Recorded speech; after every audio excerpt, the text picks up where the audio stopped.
Terdakwa kasus dugaan pembunuhan berencana terhadap Yosua Huta Barat Ferdi Sambo disidang hari ini dengan agenda pembacaan tuntutan dan baru saja terkini JP menuntut Sambo dengan pidana seumur hidup. Pada hari ini pula digelar pula lanjutan sidang perintangan penyidikan kasus pembunuhan Yosua. Selengkapnya kita bergabung bersama rekan Marcelina Tumudo langsung dari PN Jakarta Selatan. Marcelina, fakta-fakta hukum apa yang kembali disampaikan JPU kepada terdakwa Ferdi Sambo dalam tuntutannya?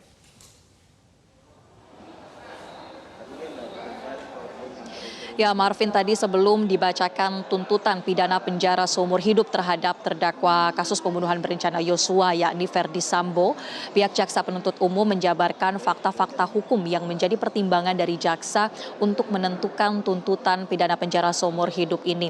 Jaksa menilai bahwa Ferdi Sambo telah memenuhi seluruh unsur pasal yang sebelumnya didakwakan kepadanya, entah itu unsur barang siapa yang dinilai Ferdi Sambo ini adalah subjek hukum yang sah yang mengetahui atau dapat memahami berjalannya persidangan, kemudian juga tidak memiliki alasan pembenar atau alasan pemaaf dalam rangkaian peristiwa ataupun persidangan ini.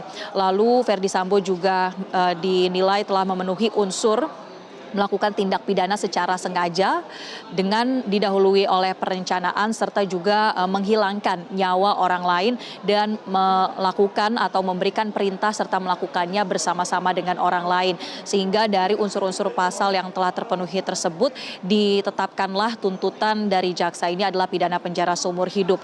Beberapa fakta yang juga tadi dijabarkan adalah persoalan pemberian perintah yang lagi-lagi diangkat dalam persidangan ini, di mana Ferdi Sambo sebelumnya diketahui memberikan perintah kepada dua ajudannya, yakni Ricky Rizal dan Richard Eliezer. Perintah itu bisa dikatakan ada dua. Yang pertama adalah perintah untuk membackup atau menyokong Ferdi Sambo ketika ia melakukan klarifikasi kepada Brigadir Yosua, dan perintah yang kedua adalah untuk menembak Yosua jika ia memberikan perlawanan pada saat ada momen klarifikasi tersebut. Dan pihak jaksa tadi juga menjabarkan bahwa sebetulnya setelah atau pada saat Ferdi Sambo menyampaikan perintah tersebut kepada Ricky dan juga Richard, hal itu atau percakapan itu dilanjutkan dengan menyampaikan perencanaan yang sudah detail dari segi waktu, tempat, alat, bahkan juga cara untuk menghabisi nyawa Brigadir Yosua. Dan tadi juga disampaikan oleh pihak jaksa bahwa dalam membuat perencanaan untuk menembak Brigadir Yosua ini, Ferdi Sambo melakukannya secara sempurna dan secara sistematis. Ia memiliki waktu atau mengambil waktu untuk menimbang-nimbang dan memikirkan terkait dengan rencana untuk menghabisi nyawa Brigadir Yosua. Kemudian tadi juga dibacakan oleh jaksa penuntut umum soal fakta persidangan bahwa Ferdi Sambo dituntut atau dituduh ikut menembak Brigadir Yosua. Bahkan tembakannya ini juga disebut menjadi salah satu tembakan yang menyebabkan yang memiliki fatalitas yang cukup tinggi, menyebabkan kematian terhadap Brigadir Yosua, di mana Ferdi Sambo dituduh menembak di bagian kepala pada saat Richard Eliezer selesai melakukan atau melepaskan tembakan sebanyak 3 atau 4 kali kepada Brigadir Yosua. Atas fakta-fakta persidangan tersebut, kemudian dari pihak jaksa penuntut umum juga mengambil beberapa pertimbangan, terutama pertimbangan yang memberatkan. Pertimbangan yang memberatkan ini diantaranya Ferdi Sambo disebutkan bahwa ia tidak mengakui perbuatannya dan ia juga memberikan keterangan secara berbelit-belit. Kemudian Ferdi Sambo juga melakukan perbuatan yang menghilangkan nyawa Brigadir Yosua serta menyebabkan luka yang mendalam pada keluarga korban. Lalu yang memberatkan juga adalah Ferdi Sambo melakukan tindakan yang tidak pantas dengan kapasitasnya sebagai anggota Polri. Bahkan disebut ia juga mencoreng nama institusi Polri terkait dengan kasus pembunuhan berencana Brigadir Yosua ini. Dan menariknya tadi juga jaksa menyebutkan bahwa tidak ada pertimbangan yang dapat meringankan kepada Ferdi Sambo. Lalu kami tegaskan lagi bahwa apa yang menjadi tuntutan dari jaksa penuntut umum ini tidak hanya terkait dengan kasus pembunuhan berencana Brigadir Yosua, tetapi juga soal dugaan perintangan penyidikan atau obstruction of justice, yang mana Verdi Sambo dikenakan pasal 49 jungto pasal 33 Undang-Undang ITE. Hal ini berkaitan dengan barang bukti CCTV yang pada saat itu dimintanya untuk dimusnahkan melalui hierarki bawahan Verdi Sambo yang berada di divisi Propam Polri. Bahkan tadi juga disebutkan perbuatannya ini dilakukannya bersama-sama dengan terdakwa di perkara lain seperti Hendra Kurniawan, Agus Nurpatria, Cuk Putranto, Baikuni Wibowo dan juga Arif Rahman Arifin. Artinya Verdi Sambo juga terbukti memenuhi unsur-unsur sebagaimana yang tertulis dalam Undang-Undang ITE ini. Perbuatannya menyebabkan terganggunya sistem elektronik yang seharusnya bisa menjadi barang bukti dalam terungkapnya pembunuhan berencana Brigadir Yosua.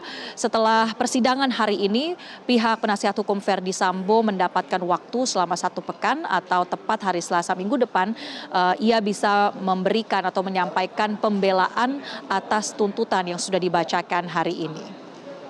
Marvin. Marcel, bagaimana tanggapan kuasa hukum Verdi Sambo terkait dengan hasil tuntutan dan pembelaan pada pekan depan?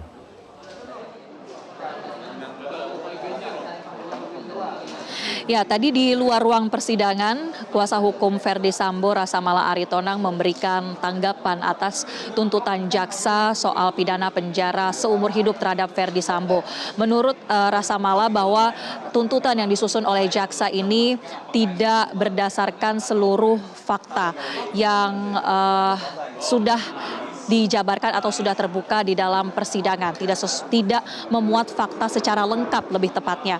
Dan kuasa hukum juga merasa tentunya keberatan atau akan segera menyiapkan poin-poin pembelaan yang nanti akan dibacakan pada pekan depan. Tadi kami juga sempat menanyakan soal tanggapan kuasa hukum Verdi Sambo ketika kemarin di persidangan Riki dan Kuat ini disebutkan adanya motif perselingkuhan, bukan kekerasan seksual atau pemerkosaan terhadap Putri Chandrawati.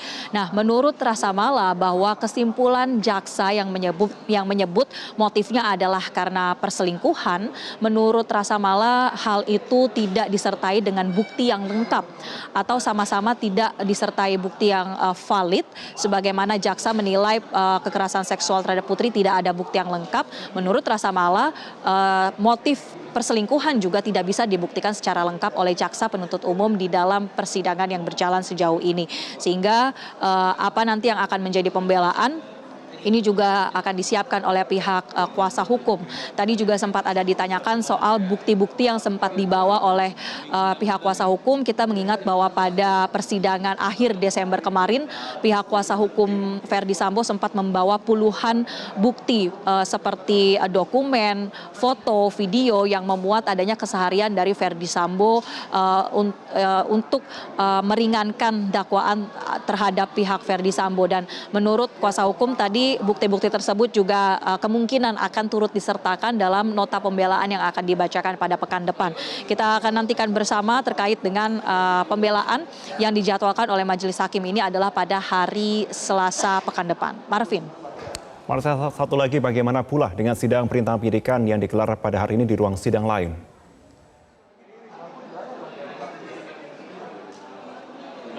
Ya, untuk persidangan kasus obstruction of justice atau perintangan penyidikan pada hari ini dijadwalkan sebetulnya ada 3 terdakwa yang akan menjalani sidang dengan agenda memeriksa saksi atau ahli yang meringankan. Kalau pada pagi tadi sudah digelar untuk terdakwa Arif Rahman Arifin yang sebelumnya menjadwalkan ada ahli yang meringankan. Tetapi sidang terpaksa ditunda karena menurut kuasa hukum dari Arif Rahman Arifin bahwa ahli ini belum mendapatkan izin dari Polri untuk bisa memberikan statement dalam persidangan. Kemudian bagi 2 terdakwa lain yakni Hendra Kurniawan dan Agus Nurpatria ini juga dijadwalkan menjalani persidangan agenda saksi yang meringankan, dan menurut kuasa hukum saksi yang dihadirkan adalah ajudan atau asisten pribadi dari Hendra Kurniawan yang akan menjelaskan terkait dengan tentunya peristiwa-peristiwa yang dituduhkan kepada Hendra dan juga Agus soal memberikan perintah atau soal menyita sejumlah alat bukti yang dapat mengungkap terang peristiwa pembunuhan berencana Brigadir Yosua ini. Kami masih akan memantau apakah persidangan ini masih berlangsung atau seberapa dalam keterangan yang digali dari saksi meringankan ini. Dan untuk sementara kami kembalikan ke Anda, Marvin. Baik, Marsina Tumuduk, kami akan nantikan informasi terkini dari Anda selanjutnya. Terima kasih.